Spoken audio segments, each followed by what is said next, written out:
Hurricane Helene was the strongest hurricane on record to make landfall in the Big Bend of Florida, and one of three to strike Florida's Gulf Coast during the 2024 Atlantic hurricane season.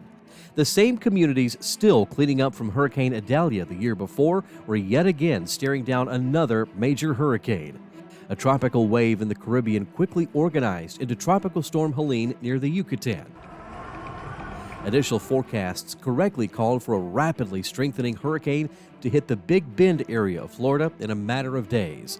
Residents along the Gulf Coast filled sandbags and boarded up windows to try and mitigate the surge and the wind. Mandatory evacuations were issued to move residents from the worst of the surge, forecast to top 15 feet. They think it could be one of the worst storms anybody has seen.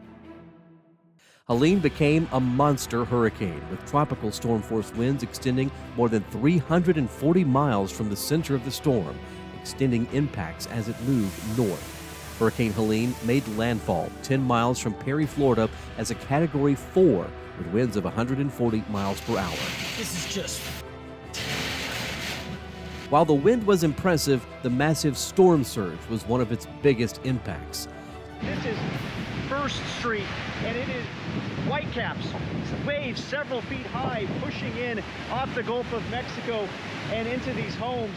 Cedar Key, Florida, witnessed its highest storm surge on record, rising to nearly 10 feet. This is devastation. The beachfront over there, you can see right through it, and I think that was built in the early 1970s, and it's never been this bad. Never been that bad. Helene's fast motion north led to hurricane-force winds and torrential rain, pushing thousands of miles inland. 34 flash flood emergencies were issued, including the first ever for the city of Atlanta.